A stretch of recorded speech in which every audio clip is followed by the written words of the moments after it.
میں بعد میں بات کرتا ہوں تم سے۔ گلاب کھلے چہرے پر خجالت کے حسین رنگ دیکھتے ہوئے اس نے راشد کو حکم دیا اور وہ جو بس اس کے حکم کا منتظر انتظار میں تھا، سر کو خم دے کر لمحوں میں نظروں سے اوجھل ہو گیا۔ بتا نہیں سکتے تھے کہ تمہارا عاشق ادھر ہی ہے؟ راشد کی جاتی وہ خفگی سے اسے دیکھنے لگی۔ آنکھوں میں شرارت کم اور خجالت زیادہ تھی۔ وہ تو میرے ساتھ ہوتا ہی ہے، تم تو اب آئی ہو نا۔ مسکراتے ہوئے اس نے کان سے بلوٹوتھ نکال کر ٹراؤزر کی پاکٹ میں ڈالی اور وہی ہاتھ اٹھا کر حیات کے چہرے پر آ گئے بال نرمی سے پرے کرنے لگا۔ جو آنکھیں اور چہرہ ابھی تک سنجیدہ تھا، وہاں اب محبتوں کا دریا تھا۔ اف، وہ ہنسی اور شرمندگی میں جھنجھلا گئی۔ پوری شرمندہ ہو گئی میں، پلید ہو گئی۔ یوشا ہلکے سے ہنسے۔ No need to be shy, مجھے اچھی لگی تمہاری شرارت، بس اس پر دھیان دو۔ یوشا نے درمیان کے فاصلے اور کم کیے اور ہلکے سے اس کا دوپٹہ کندھے سے سرکایا۔ حیات نے فوراً ہاتھ مار کر دوپٹہ دوبارہ اوڑھ لیا۔ اب وہ شرمندہ نہ کرو، پہلے آدھا باغ میرا تماشا دیکھ چکے۔ تمہارا تماشا نہیں، یہ باغ آج تمہاری محبت کا گواہ بنا ہے۔ سب کو پتا تو چلا کہ میری بیوی کس قدر میری عاشق ہے۔ یوشا نے شرارت بھری نگاہ سے دیکھا۔ حیات کی پلکیں جھکی۔ بس بہت ہو گیا، اب مجھے جانا ہے اندر۔ پر یوشا نے آہستہ سے اس کا ہاتھ تھام کر اپنی کمر کے ارد گرد لپیٹا۔ اتنی جلدی؟ ابھی تو ہمارے درمیان مارننگ کی کوئی شروعات ہی نہیں ہوئی۔ حیات کی ٹھوڑی پر انگلی پھیرتے ہوئے آواز مدھم ہوئی، نرم سی جیسے لمس میں اجازت مانگ رہا ہو۔ مہربانی کر کے مجھے اندر جانے دیں، اس کا مطلب سمجھ کر باہوں میں کسمس آئی۔ مہربانی؟ ہم پر تو صرف عاشقی ہی سچتی ہے، اور کل پورا دن اور رات تمہیں آرام کرنے کے لیے چھوڑ دیا تھا، اتنی مہربانی کافی نہیں تھی تمہارے لیے؟ حیات کے چہرے پر اترتے گلابی رنگ کو دیکھتے ہوئے آنکھیں خمار میں ڈھل رہی تھیں اور آواز میں گہرائی۔ حیات نے ہولے سے پلکیں اٹھائیں۔ یہ تو تمہاری اپنی ہی کوئی ادا ٹھہری ہوگی۔ انداز بھلے نہ روٹھا تھا، مگر آنکھوں میں شرم کی لالی ضرور گہری تھی اور یوشا کی آنکھوں کی چمک اور بڑھی۔ ادا یہی تھی کہ میں تمہیں ایک رات کا ایسا آرام دے دوں کہ اب آنے والی کوئی رات میں تم مجھ سے کوئی شکایت مت کرو۔ ٹھوڑی پر انگلی رگڑتے ہوئے لہجے میں معنی خیزی کے ساتھ خمار شامل تھا۔ میں نے کون سی شکایت کی؟ حیات کی پلکوں پر اب اس کی آنکھوں میں دیکھتے ہوئے بوجھ اتر رہا تھا۔ یوشا نے اپنا چہرہ اور قریب کیا، سانسوں سے سانسوں کا ٹکراؤ شروع ہو گیا تھا۔ کیا بتا دوں کہ تم ہمارے ملن والے صبح کی واپسی میں کون سی شکایت کر رہی تھی مجھ سے؟ سب کے سامنے تمہیں چلنے۔ یوشا پلیز۔ حیات نے اس کے ہونٹوں پر انگلی رکھ دی۔ کان سرخ ہونے لگے اور وہ اس کی حالت پر مدھم سا ہنس دیا۔ حیات نے اس کے سینے پر ایک ہاتھ مارا۔ یوشا نے وہی ہاتھ تھام کر اپنے اوپر رکھ کر دباؤ دیا۔ پھر سے پلیز۔ یوشا نے جھک کر اس کے چہرے کے قریب سرگوشی کی۔ اب وہ پلیز ڈونٹ ڈو دس والا دور ختم ہو چکا ہے مائی لائف۔ ذرا سا رک کر اس نے آنکھیں سکیڑ کر شرارت سے کہا، اب تو پلیز ڈو دس والا دور ہے، جب میں تمہیں۔ یوشا، وہ بیچ میں ہی ہلکے سے چینخ پڑی اور وہ زور سے ہنس دیا۔ حیات نے حیرت اور شرم کے ملے جلے انداز میں آنکھیں پھیلائیں۔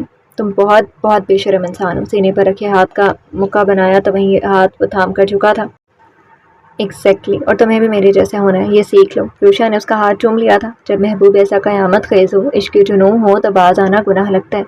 لمبی سانس لے کر جیسے اس نے حیات کے مسحور کن خوشبوؤں کو اپنے اندر اتار لیا تھا۔ محبت کا ایسا احساس تھا کہ حیات کے پلکیں لرزیں، ہوا رک سی گئی تھی۔ پھر جیسے اس خاموشی کو کسی پل نے توڑا تھا، وہ ایک دم سنبھلی، نظریں تیز کی اور شرارت سے اس کے کالر پر انگلی رکھ کر آنکھیں سکیڑ کر گھورنے لگی۔ بے شرم انسان، مجھے بہکاؤ مت۔ پہلے یہ بتاؤ کہاں غائب رہے تھے کل سارا دن اور رات بھر؟ یوشا نگاہیں چرائے بغیر جھکا۔ میں تو یہیں تھا، تمہارے دل میں، تمہارے خواب میں، اور اب تمہارے قریب۔ دوپٹے کے کنارے کو شانوں پر سے ہٹانے کو انگلیاں پھسلی تھیں کہ جھوٹے کب تھے میرے پاس۔ پیچھے ہٹی مگر اس کا دوپٹہ ابھی یوشا کی انگلیوں میں پھنسا ہوا تھا۔ رات تو تمہارے پہلو میں ہی تھا، مگر تمہیں خبر ہی کہاں تھی؟ یوشا نے ایک ہاتھ کمر میں ڈال کر جھٹکا دیا اور وہ اس کے سینے سے آ لگی۔ فاصلے یوں تمام ہوئے جو اب کبھی درمیان نہ ہوں گے۔ جھوٹ۔ ہتھیلی سینے پر رکھے وہ اب مشکوک تھی۔ سچ بتانے کے لیے میرے ہونٹوں کی پیاس سے کافی ہے۔ وہ تمہیں بتائے گی کہ رات تم کیوں بار بار سانسیں چرا رہی تھی۔ وہ جھکا اور اس نے حیات کے کچھ کہنے کے لیے کھلے لبوں کو اپنے ہونٹوں میں جکڑ لیا۔ سانسیں چراتے ہوئے وہ خود کو شدت سے سیراب کر رہا تھا۔ یہ وہ تشنگی تھی جو کبھی بھی سیراب ہونی ہی نہیں تھی۔ کسی دلیل کے بغیر، کسی لفظ کے بغیر، ان لمحوں میں بس وہ اپنی منمانی کرتے ہوئے، سانسیں چراتے ہوئے وہ نہ صرف اسے رکھ رہا تھا بلکہ خود میں اتار رہا تھا، جیسے وہ اس لمس کے ذریعے اس کے اندر کی ہر بات، ہر شکایت، ہر نیند، سب کو خاموشی سے چیر کر محسوس کرنا چاہتا ہو۔ یوشا کے ہونٹوں کی گرفت اب نرم نہیں رہی تھی، تشنا لب جذبہ میں اس میں کوئی مہلت باقی نہ چھوڑ رہا تھا۔ اس کے لبوں سے سانسیں چرا رہا تھا، لمحہ بلمحہ، گہرائی سے، شدت سے، اور حیات صرف محسوس کر رہی تھی کہ محبت جب ہونٹوں کے ذریعے دل تک اترے تو بدن وقت کے احساس سے آزاد ہو جاتا ہے۔ یوشا کی انگلیاں حیات کے پشت پر پھسلتی ہوئی گردن کے عقب سے ہوتے ہوئے بالوں کی جڑوں تک پہنچ چکی تھی، جہاں وہ نرمی اور شدت کے بیچ لرزتی دہکتی سانسوں سے کچھ کہہ رہا تھا بغیر الفاظ کے۔ ایک پل کو بھی وہ رک نہیں رہا تھا، بس تھم تھم کر سانس در سانس حیات کو جذب کرتا جا رہا تھا، اس کی مکمل موجودگی کو خود میں سمیٹ رہا تھا۔ حیات کی پلکیں خود بخود بند ہو گئیں، دھڑکنیں سینے میں نہیں جیسے ہونٹوں پر سنائی دے رہی تھی، اور وہ خود کو مکمل اس کے گرم ہونٹوں کے سپرد کر چکی تھی۔ نہ کوئی خجالت، نہ مزاحمت، بس وہی پہچان جو صرف اس کے لبوں میں محفوظ ہوتی ہے۔ اس کی انگلیاں جو پہلے یوشا کے کالر پر تھیں اب اس کی گردن پر دھیرے سے سرک چکی تھیں۔ لمحہ لمحہ گہرا ہو رہا تھا، نہ جلدی تھی نہ ہچکچاہٹ، بس ایک طویل مکمل خاموشی جو صرف محبت کی زبان جانتی ہے۔ ایسا لگا جیسے دونوں کی سانس ایک دوسرے کے وجود میں تحلیل ہو رہی ہوں، جیسے صبح کی شبنم دونوں کے لبوں کے بیچ ساکت ہو گئی۔ یوشا کی گرفت اب اس کی کمر پر دھسنے لگی تھی اور پیاسے ہونٹ پھسلتے ہوئے اب حیات کی گردن کے پہلو پر ٹھہر گئے تھے، وہاں جہاں نبض دھڑکتی ہے، جہاں جذبات بے قابو ہو جاتے ہیں۔ تم میری ہو، مکمل۔ تیز سانسوں کے درمیان یوشا نے سرگوشی کی، مگر الفاظ سے زیادہ کہ اس کی انگلیوں نے کہا، اس کے سانسوں نے اور حیات کے دل سے لے کر بدن نے سنا، جیسے اندر تک کچھ لرز کیا۔ وہ سانسیں بکھر چکی ہوں اور پھر اپنے کالر پر گرفت سخت ہوتی محسوس کر کے یوشا آہستہ سے پیچھے ہٹ گیا، پر حیات کی سانسیں اب بھی الجھی ہوئی تھیں، آنکھیں موندی، چہرہ دہکا تھا اور بھیگے ہونٹ ہولے ہولے کانپتے ہوئے، جیسے اس کے ہونٹوں کی حدت پر لمس ابھی تک گلابی لبوں پر رکا ہوا ہو۔ یہ مکمل بہکا دینے والا روپ۔ یوشا نے آنکھیں بند کر کے کھولی۔ وقت و حالات دونوں ابھی دوریوں کے لیے کہہ رہے تھے۔ اس نے ایک ہاتھ اٹھا کر ٹھوڑی پر رکھا۔ اب کچھ کہو گی یا میں پھر سے خاموشی کو دعوت دوں؟ یوشا کی آنکھوں میں شرارت چھلکے، مگر آواز میں وہی نرمی، وہی لمس، وہی محبت بول رہی تھی۔ حیات نے پلکیں اٹھائیں، چہرہ ہنوز گلابی تھا، لب ابھی بھی ہلکے ہلکے کانپ رہے تھے، جیسے ہونٹوں پر یوشا کی موجودگی اب بھی دھڑک رہی ہو۔ کیا کہوں؟ آواز مدھم سی ہو گئی تھی۔ بس اتنا کہ اب تو مجھے ہر اجازت ہوگی، میری شدتوں کو، بے قراریوں کو اب کوئی انکار نہیں ملے گا۔ یوشا نے آہستگی سے اس کی ٹھوڑی کو انگلیوں سے اٹھایا۔ بالکل نہیں ملے گی اجازت، وہ ہنسی، بہت دھیمی، بہت نرم، شرم سے لبریز، جیسے گلابی رنگ کسی ہوا کے جھونکے میں مسکرایا ہو۔ یوشا اس کے سرخ ہوئے ہونٹوں پر جھکا۔ کوئی ایشو نہیں، مجھے اب اجازت کی ضرورت ہے بھی نہیں، ایک رات تمہاری مرضی سے بیت چکی، اب ہر راتیں میرے عشق کے جنوں کے نام۔ بھاری آواز میں بولتے ہوئے مدہوش نشہ بھی ٹوٹا اور حیات کی دھڑکنیں منتشر ہو گئیں۔ پھر نظریں جھکائے ہوئے بولی، یہ سب کچھ کیا تمہاری مرضی سے نہیں ہوا؟ یوشا نے اس کے بالوں میں انگلیاں الجھائیں۔ اگر میری مرضی میں مطابق ہوتا تو تم یہاں نہیں ہوتی، اب تک میری باہوں میں گم ہوتی، سب کی شکلیں دیکھنے کو ترس جاتی، تم کچھ زیادہ ہی بے باک ہو رہا تھا۔ حیات کی پلکیں لرزیں۔ یوشا میں سچ میں شرم سے مر جاؤں گی، آواز ہلکی تھی، لرزتی ہوئی دھڑکنوں سے ملتی۔ یوشا نے آہستہ سے آگے بڑھ کر اس کے ماتھے پر بوسہ دیا، ایسا بوسہ جو وعدے کی طرح ساکت اور رٹل تھا۔ اب تم میری ہو حیات، ہمیشہ کے لیے، نہ کسی رسم کی محتاج، نہ کسی لفظ کی، نہ مہر کی۔ بازوؤں میں گھیرے ہوئے اس کے کان میں رسا گھول رہا تھا۔ میں نے تمہیں مانگا نہیں، تمہارے لیے اپنے نصیبوں سے لڑا ہوں۔ تو میرے ہاتھوں کی لکیر نہیں، میری روح میں جلتا وہ حرف ہو جسے تقدیر تک مٹا نہ سکی۔ تمہیں میں نے دعاؤں سے نہیں، تڑپ سے پایا ہے۔ ہر وہ آنسو گواہ ہے جو میری تنہائیاں پی چکی ہیں۔ تم میری ہو کیونکہ میرے بغیر تم کچھ نہیں ہو، اور تمہارے بغیر میں کچھ نہیں۔ پیشانی پر پیشانی ٹکی، اس آنسو سے سانسیں الجھی، وہ آنکھیں موندے بس سنتی جا رہی تھی۔ تمہارا نام میرے لبوں پر نہیں، میرے اندر دھڑکتا ہے، میری ہر رات کی آخری سانس تک۔ بس تم میری رہو گی، میں ہر پل تمہیں خود میں گم کر کے یہ یقین دلاتا رہوں گا کہ ہم دو نہیں ایک ہیں۔ ہر صبح میری، ہر شامیں بس تمہاری ہیں حیات، مکمل تمہاری۔ تمہارے ساتھ ہی میری سانسیں چل رہی ہیں۔ وہ شدت سے اسے جکڑ رہا تھا خود میں۔ حیات نے آہستہ سے اپنی انگلیاں اس کے سینے پر رکھ دیں۔ وہ جو بے شرط و شروط اس کا مکمل تھا، اب روح کا حاکم تھا، جہاں دل کی دھڑکن اس کی سانسوں سے ہم آہنگ ہو چکی تھی، ایسے جیسے وہ اپنی سانسوں کی جگہ اب صرف یوشا کی دھڑکنوں پر یقین رکھتی ہو۔ یوشا، بس اتنا کہا اور باقی سب اس کے لہجے کی نمی، آنکھوں کی چمک اور انگلیوں کے لرزتے لمس نے کہہ دیا، اور یوشا نے اس کے لبوں پر جھک کر وہ لمحہ پورا کر دیا جس میں محبت کا ایک بھی لفظ بولنے کی ضرورت نہ تھی۔ اور جب وہ لب ملے تو خاموشی پھیل گئی، ایسی خاموشی جس میں صرف دھڑکنیں سنائی دیتی تھیں، سانسیں گونجتی تھیں اور روحیں رقص کرتی تھیں۔ اور جب وہ لب الگ ہوئے تو یوشا نے پلکیں بند کر کے کھولی، جیسے دل کے کسی نہا گوشے میں اس لمس کو قید کر لینا چاہتا ہوں، وہ لمحہ جو لفظوں سے پاک تھا۔ حیات کے چہرے پر ایک نمی سی چمک رہی تھی، نہ آنسو نہ مسکراہٹ، بس ایک لمحہ جو اس کی پلکوں پر ٹکا ہوا تھا، ستارہ سا بن کر۔ تمہیں پتہ ہے، بہت آہستہ سے یوشا کی شرٹ پر انگلیوں نے دباؤ دیا اور اس کے سینے پر سے ہاتھ ہٹانے کی بجائے انگلیوں کا دائرہ تھوڑا اور مکمل کر دیا۔ میں اب دل کی دھڑکن نہیں سنتی، صرف تمہارا لمس محسوس کرتی ہوں، جیسے میری سانس تمہاری دھڑکنوں کے لمس سے جڑی ہو۔ اگر کبھی تم دور ہو گئے تو شاید میں سانس لینا بھی بھول جاؤں گی۔ یوشا نے اس کے بالوں میں چہرہ چھپا لیا، نرم دھڑکنوں کی خوشبو سے مدہوش کر رہی تھی۔ تمہیں دور کون کرے گا؟ میں تو تمہاری روح میں بے وست ہو چکا ہوں، اب اگر تم خود بھی چاہو کہ میں تم سے الگ ہو جاؤں تو ایسا میں کبھی نہیں کر سکتا۔ یوشا نے آہستہ سے اس کے رخسار پر ہاتھ رکھا اور ماتھے پر بوسہ دیا، وہ بوسہ جو مرد کی محبت کا آخری پڑاؤ ہوتا ہے، ایسا لمس جو صرف جسم میں روح کو چھو جائے اور وہاں اپنا نشان چھوڑ دے۔ اچانک ہی کسی کے کھنکھاڑنے نے ان دونوں کو ہوش کی دنیا میں لا دیا۔ دونوں چونک کر پلٹے۔ کچھ قدم کے فاصلے پر طوحا کھڑا تھا، ہونٹوں پر دبی دبی مسکراہٹ اور آنکھوں میں وہی شوخی جو صرف گہرے راز جاننے والوں کی ہوتی ہے۔ جہاں حیات سرخ سی پڑی، یوشا نے فوراً خفگی میں گردن جھٹکی۔ تمہیں میں میر حویلی سے ہی نہیں، پولیس کی ملازمت سے بھی نکال دوں گا، قسم سے۔ طوحا گردن پیچھے پھینک کر زور سے ہنسا۔ او عاشق جناب، آپ کو تو معلوم ہے کہ اس پولیس آفیسر کی آپ کو کتنی ضرورت ہے یہاں پر۔ وہ آنکھیں مار کر اپنی چمکتی آنکھوں سے یوشا کو چڑھاتے ہوئے بولا، اور ویسے بھی محبت کے مجرموں کو پکڑنے کا میرا کوئی ارادہ نہیں، خاص طور پر جب وہ مجرم خود میرا یار ہو۔ میں بس کچھ پیغام دینے آیا تھا۔ حیات کا سرور جھک گیا، نادیدہ لٹوں کو بڑے کرتے ہوئے جیسا خود کو چھپانے کی کوشش کی۔ ادھر یوشا نے تعصب سے سر جھٹکا، جیسا خود کو کوس رہا ہو کہ اتنے خوبصورت لمحے میں یہی رہ گیا تھا آنے کو۔ ایس پی توحہ بصیر، یوشا نے ایک قدم آگے بڑھاتے ہوئے دانت پیس کر کہا، تمہیں پیغام دینے کے لیے کس نے بولا تھا؟ مفت کے جہیز نے؟ وہ آنکھیں چھوٹی کیے بگڑے مزاج سے اسے دیکھ رہا تھا۔ حیات نے نظریں چرا کر آنکھیں جھکا لی، مگر اس کے گالوں پر اتری سرخی اب شرم سے دھڑکن بن چکی تھی۔ توحہ نے کہا لگایا، یوشا صاحب کی عاشقی پر اور کون قبضہ جما سکتا ہے؟ بکواس بند کرو، get out from here. Yusha نے سنجیدگی سے دانت پیس کر کہا، چلا جاؤں گا۔ توحہ نے انگلی سے کرتن کھجاتے ہوئے شرارت سے پلکیں جھپکائیں۔ آپ دونوں کو مزید وقت دوں یا آپ کی سہیلی کا پیغام دوں؟ اس نے پیچھے ہٹتے ہوئے جان بوجھ کر حیات کو چھیڑا۔ آپ کی سہیلی صاحبہ آپ کو ڈھونڈتی پھر رہی ہیں، خود ہمت نہیں کر پائی تو غلام کو زبردستی بھیج دیا۔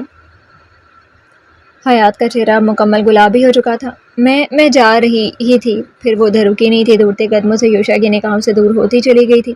اس کے جاتے یوشا نے کرتن جھٹکی، قدم آگے بڑھایا اور توحہ کے بالکل سامنے آ کر سنجیدہ لہجے میں بولا، توحہ، خدا کی قسم اگر آئندہ تم میرے درمیان آئے نا تو تمہیں نہ میر حویلی میں جھوڑو دوں گا، نہ مفت کے جہیز کے لیے۔ وہ ایک ایک لفظ چبا چبا کر کہہ رہا تھا جیسے ضبط کی آخری حدوں پر چل رہا ہو۔ توحہ نے ہنسی روک کر بظاہر معصوم سی شکل بنائی۔ بھائی ہم نے کیا کیا؟ پیغام ہی تو دیا۔ میں بھی بیوی کے آگے مجبور ہوں، بے بس ہوں، لاچار ہوں۔ اس نے ہاتھ جوڑنے کے انداز میں سینے پر رکھ کر مظلومیت کا پورا ڈرامہ رچا دیا۔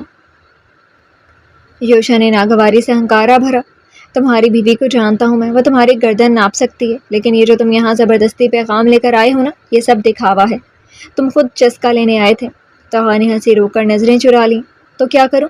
بندہ بشر آپ سے رومانٹک کلاس لینے والا ہے۔ یوشا نے دانت پیسے، رومانٹک کلاس نہیں، تجھے اب ایکشن کلاس دیتا ہوں۔ تم جو کے بیچ میں گھس آئے تھے نا، فل ایکشن کلاس دوں گا تمہیں۔ وہ آستینیں چڑھا رہا تھا اور توحہ کا رنگ اڑا۔ میں تمہارا اکلوتا یار ہوں، اسی لیے سبق دینا ضروری ہے تاکہ آئندہ تو سمجھ جائے کہ میں رومانٹک ہونے کی کلاس کا قدرے خون خوار انداز میں دیتا ہوں۔ اس کی آنکھوں میں وہی ارادہ تھا جو وہ بول رہا تھا۔ توحہ اس کے خطرناک ارادے دیکھ کر پیچھے ہٹنے لگا، دونوں ہاتھ فضا میں بلند کر دیے۔ بھائی میں تمہارا اکلوتا یار ہوں، پیار ہوں، رازدار ہوں، اور یاد رکھو ابھی تمہیں مجھ سے بہت سے کام نکلوانے ہیں۔ وہ ایک قدم پیچھے ہٹا مگر یوشا کی آستینیں چڑھتی دیکھ کر اس کی ہنسی قدم گھٹ رہا تھا۔ اس لیے تو سبق دینا ضروری ہے۔ یوشا نے کوہنیوں سے آستین مزید چڑھائی، تاکہ آئندہ جب کبھی کرنے کا دل کرے نا تو تیرا حلق خود بخود خشک ہو جائے۔ توحہ نے فوراً گھبرا کر اپنے سینے پر ہاتھ رکھا۔ بھائی جان آپ کی یہ رومانٹک کلاس تو دل چھو رہی تھی، لیکن یہ جو ایکشن کلاس ہے نا، یہ تو گردن توڑے گی، فیلڈ ٹریننگ لگ رہی ہے۔ یوشا آگے بڑھا، نظریں چھوٹی کی، بس اب آیا میرا عملی مظاہرہ، اور وہ ایک دھیمی چال سے اس کی طرف بڑھا، ایسے جیسے شکاری شکار کے گرد چکر لگاتا ہے۔ توحہ فوراً ایک طرف کو ہٹا۔ ارے مذاق کیا تھا، محبت میں تھوڑا مزہ ہو تو رومان دوبالا ہو جاتا ہے۔ توحہ نے تیزی سے پلٹ کر سیڑھی کی طرف دوڑ لگائی۔ تو پھر میں مزاح سمیت اپنی جان بچا کر جا رہا ہوں، آپ اپنی محبت کی کلاس میں واپس جائیں، اور خدا کے لیے بند دروازے کے پیچھے یہ کلاس لینا سب۔ اس کے الفاظ پیچھے گونج رہے تھے اور یوشا ہاتھ کمر پر رکھے سیڑھیوں کے کنارے کھڑا مسکراتے ہوئے بس اتنا بولا، توحہ اگلی بار اگر آیا نا تو صرف ایکشن کلاس نہیں، پریکٹیکل بھی وہیں ہوگا، تمہاری بیوی کی موجودگی میں۔ یوشا نے آہستگی سے مسکراہٹ کو دبایا، پھر ایک لمحے کو پلٹ کر وہیں کھڑے منظر کو دیکھا جہاں چند لمحے پہلے حیات کے نرم قدموں کی چاپ، لبوں کی خاموشی اور نگاہوں کی لرزش نے اس کا دل بھر دیا تھا۔ اب وہ منظر خالی تھا، مگر یوشا کی نگاہوں میں وہ لمحہ اب بھی ہنوز زندہ تھا، اور پھر اس کے قدم بھی اندر کی طرف بڑھے تھے جہاں سب اس کا بھی انتظار کر رہے ہوں گے۔ اپنے قصے میں بھی یوں لگتا ہے میں کسی اور داستان میں ہوں۔ شام کا سرمئی سایہ ہر سو پھیل رہا تھا، ہوا میں ہلکی سے سرد مہری اور سنجیدگی گھلی ہوئی تھی۔ ایسا محسوس ہوتا تھا جیسے شام اپنے ساتھ کوئی راز لے کر آئی ہو، خاموش، محتاط اور کچھ کہے بغیر بہت کچھ کہہ جانے والی۔ حویلی کے اندر ایک غیر معمولی ہلچل مچی ہوئی تھی، در و دیوار جسے کسی آنے والے طوفان کی سرگوشی سن رہے تھے۔ برآمدے کے لمبی راہداریوں میں قدموں کی چاپ سنائی دے رہی تھی، کبھی مدھم کبھی تیز، جیسے کوئی کسی کی تلاش میں ہو یا شاید کسی سے چھپ رہا ہو۔ ایسے میں تابش آہستہ آہستہ سیڑھیاں اترتے ہوئے نیچے آئے تھے، ان کے چہرے پر فکر کی گہرے نقوش اور آنکھوں میں گہری کشمکش نظر آ رہی تھی۔ ہر قدم کے ساتھ ان کی سانسیں بھی کچھ زیادہ بھاری ہوتی جا رہی تھیں، نظروں میں بے چینی کی چمک تھی جو حویلی کے اس ماحول میں اور بھی نمایاں ہو رہی تھی۔ تابش نے ادھر ادھر نظریں دوڑائیں، وہ یوشا کو ڈھونڈ رہے تھے۔ لیونگ کا پورا حصہ پار کر کے وہ انہی قدموں سے باہر نکل آئے، باہر کی طرف کھلنے والے دروازے سے وہ نکلے، اور جیسے ہی ہوا کے جھونکے نے ان کا استقبال کیا، ان کی سانسوں کی شدت کچھ لمحے کو نرم ہوئی تھی۔ وہ باہر کے برآمدے میں ٹھہر گئے جہاں روشنی اور اندھیرے کا سنگم ہو رہا تھا، اور وہیں ستونوں کے درمیان یوشا دیوار سے ٹیک لگائے کھڑا تھا، موبائل پر کسی سے بات کرتا۔ تابش نے آہستہ مگر مضبوط لہجے میں پکارا، یوشا۔ تابش کی آواز سنتے ہی وہ مڑا تھا، جھٹ سے موبائل جیب میں ڈالا، اور ایک پل کو سنجیدہ پر دوسرے لمحے ہونٹوں پر ایک نرم مسکراہٹ سے جا کر وہ تیز قدموں سے قریب چلا آیا۔ جی بھائی۔ آواز نرم، مسکراہٹ نرم مگر آنکھیں میل نہیں کھا رہی تھیں۔ تابش کی نظریں اس کی آنکھوں میں گہرائی سے گھری ہوئی تھیں، جیسے وہ کسی جواب کی تلاش میں ہوں۔ کچھ لمحے خاموشی میں گزر گئے، جیسے دونوں اپنے اپنے لفظ چن رہے ہوں۔ تابش نے ہلکا سا سانس بھرا۔ تم ادھر کیوں آئے ہو؟ ان کی آواز میں ہلکی سی نرمی تھی مگر اضطراب کا رنگ بھی واضح تھا۔ یوشا نے مسکرا کر جواب دیا، آپ کو کیا لگتا ہے؟ وہ تابش کی آنکھوں میں دیکھ رہا تھا مگر چہرے پر کوئی تاثر نہیں تھا، نہ نرمی، نہ انکار، نہ کوئی واضح دلیل، بس وہی مانوس سا سکون جو اکثر کسی طوفان سے پہلے چھا جاتا تھا۔ تابش کی بھویں سکڑ گئیں۔ یوشا، جوار خان اچھا آدمی نہیں، پھر تم اس کے ساتھ کیوں راہ و رسم بڑھا رہے ہو؟ ان کی آواز میں تلخی اور ناراضگی ایک ساتھ تھی۔ یوشا نے گہری سانس لی اور لمحے بھر کے لیے خاموش ہو گیا۔ فضا میں کچھ دباؤ سا محسوس ہوا، جیسے الفاظ ہوا میں ٹھہر گئے ہوں۔ کل رات کی دعوت، جوار خان کے بنگلے پر دی جانے والی تقریب، جس نے دلوں میں الجھنیں بپا کر رکھی تھی۔ چند لمحے خاموشی کے بعد اس نے آہستہ سے مگر لیکن پختہ انداز میں کہا، بھائی میرا خیال سے اس کے بارے میں بس یہ سب غلط فہمیاں ہیں، مجھے وہ آدمی دلچسپ لگا ہے۔ تابش کی آواز میں سختی اور غصے کا امتزاج ابھرا، مگر میں اسے کسی بھی زاویے سے اسے دلچسپ نہیں سمجھتا۔ ان کی نظریں یوشا کی آنکھوں پہ جمی ہوئی تھیں۔ کبھی کبھی بھائی غیر دلچسپ انسان سے بھی تعلقات بنا لینے چاہیے، شاید اس سے کوئی فائدہ مل جائے۔ وہ عجیب سا مسکراتا بہت پراسرار سا لگا تھا۔ تابش کی بھویں پرشکن پڑ گئیں اور آواز میں اضطراب کھل گیا۔ مجھے ایسا کیوں لگ رہا ہے کہ جو تم کر رہے ہو وہ کوئی بہت بڑا نقصان لے کر آئے گا؟ یوشا نے ہنوز اسے مسکراہٹ سے جواب دیا، بھائی کوئی بہت بڑا فائدہ بھی تو ہو سکتا ہے۔ وہ بولا اور اس کے لہجے میں نہ رعونت تھی نہ ضد، بس ایک یقین تھا، خاموش، خطرناک اور مکمل۔ کیسا فائدہ؟ وہ غور سے ان آنکھوں میں کچھ پڑھ لینا چاہتے تھے۔ یوشا نے پلکیں جھپکائے بغیر جواب دیا، فائدہ اس سچ کا جو ابھی کسی کو معلوم نہیں ہے، فائدہ اس چال کا جو کوئی سمجھ نہیں پایا، اور فائدہ اس طاقت کا جو ہمیشہ خاموشی میں چھپی ہوتی ہے۔ تابش کا دل دھڑکا۔ ایسا نہیں تھا کہ وہ یوشا کو نہیں جانتے تھے، بلکہ مسئلہ یہ تھا کہ وہ جانتے بہت زیادہ تھے۔ یہ انداز، یہ نرمی کے پیچھے چھپا سخت ارادہ، یہ سب انہیں خطرے کی گھنٹی لگ رہے تھے۔ یوشا، تو مجھے صاف صاف کیوں نہیں بتاتے تم کرنا کیا چاہتے ہو؟ یوشا کے لبوں پر مسکراہٹ کچھ اور گہری ہو گئی مگر اب اس میں ایک تلخی سی شامل ہو چکی تھی۔ کچھ فیصلے بھائی الفاظ میں بتانے سے کمزور ہو جاتے ہیں، انہیں وقت کے پردے میں رہنے دینا زیادہ بہتر ہوتا ہے، کیونکہ جو بات وقت پر کھلتی ہے وہی اثر رکھتی ہے۔ تابش نے سانس اندر کھینچی۔ یوشا، جوار خان کے راستے آسان نہیں ہوتے، اس کے ساتھ ہاتھ ملانے والے اکثر ہاتھ کٹوا بیٹھتے ہیں۔ یوشا کا چہرہ پہلی بار سنجیدہ ہوا، وہ اب مسکرا نہیں رہا تھا۔ پھر شاید مجھے بھی یہ تجربہ درکار ہے تاکہ میں جان سکوں کہ میں کس حد تک جا سکتا ہوں اور کون میرے ساتھ چل سکتا ہے اور کون نہیں۔ دونوں بھائی ایک دوسرے کی نظریں سہتے رہے، ان کے دلوں میں کشمکش بڑھتی جا رہی تھی اور یہ لمحہ ایک نئے تنازع کی شروعات کی مانند تھا جو آنے والے دنوں میں ان کی زندگیوں کو بدل کر رکھ دے گا۔ تابش نے اپنی مٹھی تھوڑی سختی سے مروڑی، جیسے کسی اندرونی کشمکش کو قابو کرنے کی کوشش کر رہی ہوں، پھر دھیرے سے کہا، یوشا میں تمہاری بات سمجھتا ہوں لیکن یہ کھیل بہت خطرناک ہے۔ ہمیں اپنے ارد گرد کے لوگوں کی نیت پر شک کرنا پڑتا ہے، خاص طور پر ایسے لوگ جن کے بارے میں ہمیں مکمل علم نہیں۔ یوشا نے قدم آگے بڑھایا اور تابش کی آنکھوں میں دیکھ کر کہا، بھائی میں آپ کے جذبات کی قدر کرتا ہوں مگر کبھی کبھی خطرہ مول لینا پڑتا تاکہ آگے بڑھا جا سکے۔ اگر ہم ہمیشہ ڈرتے رہیں تو کبھی کوئی نیا راستہ نہیں کھلتا۔ تابش نے گہری سانس لی اور اپنی گردن پیچھے کی طرف جھکائی، جسے کوئی سوچ میں گم ہو، پھر تھوڑا نرم لہجے میں بولے، مجھے تمہاری بہادری پسند ہے یوشا، لیکن میں تمہارے لیے خوفزدہ ہوں۔ اس دنیا میں ہر کوئی دوست نہیں ہوتا۔ یوشا نے سر خم دیا اور مسکرا دیا، بھائی آپ کے خوف کو میں سمجھتا ہوں مگر آپ کو یقین ہونا چاہیے کہ میں اپنی عقل اور دل دونوں سے فیصلہ کر رہا ہوں۔ تابش اب ساکت ہو گئے تھے، وہ جان گئے تھے کہ ان کے تعلقات میں کچھ ایسا بدلاؤ آ رہا ہے جو نہ صرف ان کی دوستی بلکہ مستقبل کے بہت سے رازوں کو بھی بے نقاب کرے گا۔ تابش کے دل میں ایک پیچیدہ سا احساس ابھرا جو خوف اور امید کے درمیان جھول رہا تھا۔ انہوں نے خاموشی توڑتے ہوئے کہا، یوشا تم جانتے ہو کہ میں تمہارے لیے صرف اچھائی چاہتا ہوں، لیکن کبھی کبھی اچھائی کا راستہ اتنا سیدھا نہیں ہوتا جتنا ہمیں لگتا ہے۔ جوار خان کے ساتھ تعلقات تمہیں کہیں کسی ایسی راہ پر لے جا سکتے ہیں جہاں سے واپسی مشکل ہو۔ یوشا نے گہری نگاہوں سے تابش کو دیکھا اور آہستہ سے کہا، میں بھی جانتا ہوں بھائی، مگر زندگی میں مواقع کو ہاتھ سے جانے نہیں دینا چاہیے۔ کبھی کبھی خطرہ مول لینا پڑتا تاکہ کامیابی مل سکے۔ جوار خان میں شاید وہ کچھ ہے جو ہم دیکھ نہیں پا رہے ہیں۔ تابش نے ایک لمحے کے لیے آنکھیں بند کی اور پھر کھول کر کہا، مجھے ڈر ہے کہ تمہاری یہ جرأت ہمیں مسائل میں مبتلا کر دے گی۔ میں چاہتا ہوں کہ تم اپنے فیصلے بہت سوچ سمجھ کر کرنا۔ یوشا نے مسکرا کر جواب دیا، اس بار میں اپنے دل کے سنوں گا بھائی، اور چاہتا ہوں کہ آپ بھی میرا ساتھ دو۔ تابش نے گہری سوچ میں ڈوب کر کہا، میں تمہارے ساتھ ہوں لیکن اپنے قدم سنبھال کر رکھنا، یہ سفر آسان نہیں ہوگا، ہر موڑ پر مشکلات، رکاوٹیں اور دھوکے تمہارا انتظار کریں گے۔ ان دونوں کے دلوں میں ایک خاموش وعدہ بسا کہ چاہے حالات کتنے بھی پیچیدہ ہوں وہ ایک دوسرے کا سہارا بنیں گے، ایک دوسرے کی حفاظت کریں گے اور مل کر ہر چیلنج کا ڈٹ کر مقابلہ کریں گے۔ یوشا نے اپنی آنکھوں میں بے خوف چمک لیے کہا، بھائی مجھے کچھ نہیں ہو سکتا جب تک آپ میرے ساتھ ہو۔ آپ ہو تو کوئی ٹینشن نہیں، کوئی خوف نہیں۔ آپ کے ساتھ ہوں تو راستے کٹھن بھی ہوں آسان لگیں گے۔ تابش کی آنکھوں میں تھکن اور درد کی جھلک تھی۔ نہ جانے تم کیا کرنا چاہتے ہو جوشا، تمہاری باتوں میں وہی پرانی تندی، پرانی آگ ہے جو ہمیں ہمیشہ سے جلائے رکھتی رہی ہے۔ میں تمہیں دیکھ کر پریشان ہوں، خوفزدہ ہوں کہ کہیں یہ آگ ہمیں تباہ نہ کر دے۔ یوشا نے سر جھکا کر اپنے ہونٹوں پر مسکراہٹ سمیٹی جو کچھ پراسرار اور پر امید تھی۔ میں وہ کرنا چاہتا ہوں جو آپ کے دل نے ہمیشہ خواب دیکھا تھا، جو ہم سے چھینا گیا تھا، جو ہماری تقدیر میں نہیں تھا مگر ہمارا حق تھا۔ یوشا نے آنکھیں جھکائیں پر نرم مگر پختہ انداز میں کہا، وہ سب کچھ جو ہم سے چھین لیا گیا واپس لینا ہے، عزت، انصاف اور اپنا حق۔ تابش کے چہرے پر تشویش اور فکر کے سائے گہرے ہو رہے تھے۔ یوشا، تم واقعی مجھے پریشان کر رہے ہو۔ یوشا ایک دم سے آگے بڑھا اور اس نے جھک کر تابش کے ہاتھ مضبوطی سے تھام لیے، آنکھوں میں امید اور پیار، سب سے بڑھ کر اعتبار۔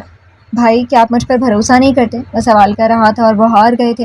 انہوں نے آنکھیں بند کی جیسے کوئی اندرونی جنگ لڑ رہا ہو، پھر آہستہ سے سر ہلاتے ہوئے جیسے تھک کر بولے، مجھے تم پر بھروسہ ہے، مگر تم سے بھی کئی زندگیاں جڑی ہیں جن کی حفاظت میری ذمہ داری ہے۔ ان کی آواز میں تھکن تھی اور آنکھوں میں گہرائی سے نکلی ہوئی فکر۔ مجھے آپ کی فکر کا اندازہ ہے بھائی، اور مجھے بھی خود پر پورا بھروسہ ہے۔ میں یہ جانتا ہوں کہ میرا ہر قدم صرف میرا نہیں بلکہ ہم سب کے لیے ہے۔ تابش کے پلکوں پر نمی سے چھلکنے لگی۔ وہ ضبط جو بڑے بھائیوں کے لیے لازم ہوتا ہے آج کچھ لمحوں کے لیے لرز گیا تھا۔ میں تمہارے ساتھ ہوں یوشا، ہمیشہ کی طرح، لیکن بس اتنا یاد رکھنا کہ تمہیں کھونے کا حوصلہ میرے اندر نہیں ہے۔ یوشا بے ساختہ قدم بڑھا کر تابش کے گلے لگ گیا۔ اس آغوش میں وہ سارا امان تھا جو بچپن سے لے کر اب تک دونوں کے درمیان پلتا آیا تھا۔ تم جو کرو مجھے منظور ہے، بس دھیان رکھنا اپنا اور حیات کا بھی۔ اس کی پشت تھپک کر آہستہ سے الگ ہو گئے، پھر ابھی وہ اندر جاتے کہ مجھے آپ سے ایک بات پوچھنی ہے بھائی۔ انہوں نے پلٹ کر اسے دیکھا۔ یوشا کے چہرے پر پہلی بار ہچکچاہٹ سی تھی یا اضطراب تھا، وہ سمجھ نہیں پائے۔ کہو جو بھی ہو، میں تمہارے ساتھ ہوں۔ تابش کی آنکھوں میں پیار اور نرمی کا سمندر تھا۔ یوشا نے کچھ دیر سوچا اور پھر دھیمی آواز میں بولا، کیا آپ کے پاس میرے بچپن کی کوئی تصویر ہے؟ کوئی پکس، کوئی یادگار؟ سوال اتنا غیر متوقع اور عجیب لگا کہ انہیں واقعی حیرت ہوئی۔ تابش نے فوراً کچھ کہنے کے بجائے چند لمحے خاموشی سے اسے دیکھا، جیسے سوال کو پرکھ رہے ہوں اور سمجھنے کی کوشش کر رہے ہوں کہ اس سوال کے پیچھے آخر کون سا در ہے جو کھلنا چاہتا ہے۔ پھر خفیف سی حیرت سے سر ہلایا۔ ہاں ہے، جب تم 2 سال کے تھے اس وقت کئی تصاویر نکلی تھیں، تمہاری دوسری یا تیسری سالگرہ کی تھی شاید۔ یوشا کی نظروں میں تجسس اور بے چینی کی ملی جلی چمک ابھر آئی۔ اس نے فوراً کہا، نہیں وہ نہیں، اس سے پہلے کی، میرے پیدا ہونے کی یا اس وقت کی جب میں نیا نیا آیا تھا۔ اب کی بار تابش کی آنکھوں میں حیرت کچھ اور گہری ہو گئی۔ ایک لمحے کو وہ چپ ہو گئے، جیسے کوئی ادھوری یاد ذہن کے پردے پر دھندلائی ہو۔ یوشا، وہ آہستہ سے بولے، مجھے بھی معلوم نہیں کہ تمہاری پیدائش کی کوئی تصویر کیوں نہیں۔ جب میں بورڈنگ اسکول سے واپس آیا تو تم سے مل سکا تھا، تب تم 2 سال کے تھے۔ تب سے پہلے کی کوئی تصویر، کوئی ریکارڈ، کوئی یادداشت ہمارے پاس نہیں۔ یوشا نے اس لمحے پہلی بار سر جھکایا۔ اس کی آنکھوں میں اب تجسس سے زیادہ ایک خلا سی تھی، جیسے کسی خاموش چیخ نے اندر ہی اندر شور مچایا ہو اور وہ صرف سن رہا ہو، سمجھنے کی کوشش کر رہا ہو۔ تابش نے آہستہ سے اس کے کندھے پر ہاتھ رکھا۔ کیا بات ہے یوشا، تم یہ کیوں پوچھ رہے ہو؟ وہ تشویش کا اظہار کر رہے تھے۔ یوشا نے نظریں اٹھائیں، لبوں پر وہی مانوس سی مسکراہٹ لوٹ آئی، لیکن اب وہ تھکی تھکی لگ رہی تھی۔ بس کچھ سوال ہیں جو کبھی کبھار دل میں شور مچا دیتے ہیں، شاید کوئی کڑی جو جوڑنی باقی ہے۔ تابش نے بڑھ کر اس کے دونوں شانوں پر مضبوطی سے ہاتھ رکھے۔ تم یوشا سعید ملک ہو، بس تم یہ یاد رکھنا، اور نہ کچھ تھے نہ کچھ ہوگے۔ یہ جملے تابش کے ہونٹوں سے دل کی گہرائی سے نکلے تھے، مگر ان کی آنکھوں میں گہرا غم تھا جو ان کے دل کی چھپی ہوئی خالی جگہ کو ظاہر کر رہا تھا۔ یوشا چند لمحے بس دیکھتا رہا، پھر، میرا یہ غرور کبھی کوئی نہیں توڑ سکتا، آپ بے فکر رہیں۔ آنکھوں میں ایک چمک، وہی مخصوص وقار جو یوشا کی شخصیت کا حصہ تھا۔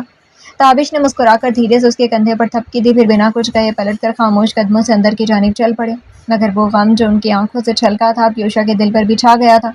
کچھ لمحے یوں ہی گزر گئے تھے۔ یوشا وہیں کھڑا رہا، ہوا نے اس کے گرد ہلکا سا دائرہ بنایا، جیسے کوئی پرانا راز اس کے لباس کے دامن سے لپٹ رہا ہو۔ وہ آسمان کی طرف دیکھتا رہا اور دل میں ایک عجیب سی خلیج خاموشی سے جاگ گئی تھی۔ ہستی کے اس آئینے میں تو میرا، میں عکس تیرا ہوں، تیری روشنی کا سایہ ہوں، تیری خاموشی کا فسانہ ہوں۔ رات دھیرے دھیرے زمین پر پھیل رہی تھی۔ جب حیات اپنے کمرے میں قدم رکھتی ہوئی داخل ہوئی، نیم دراز یوشا نے اندر آتے ہی اس کی جانب دیکھا۔ اس کے چہرے پر خوشی کے رنگ کے ساتھ اور کچھ بے قراری کے آثار بھی تھے۔ وہ دروازے کی چوکھٹ پر ٹھٹک گئی۔ یوشا کی نظریں جیسے اس کے چہرے پر کوئی انکہی تحریر پڑھ رہی ہوں۔ اتنی دیر لگا دی؟ موبائل سائڈ پر رکھتے اس کی آواز میں گلا کم، انتظار کا گداز زیادہ تھا۔ کسی کی دشمن نے روک لیا تھا باتوں میں۔ شرارت سے بھولتے ہوئے وہ بیڈ کے قریب آ گئی۔ مجھے اب مفت کے جہیز کو سچ مچ شوٹ کر دینا چاہیے۔ بے ساختہ جواب پر حیات زور سے ہنس دی۔ ہاں ہاں ہاں، اچھا تو اب تم قاتل بھی بننے جا رہے ہو؟ شرارت اس کی آنکھوں سے پھوٹ رہی تھی۔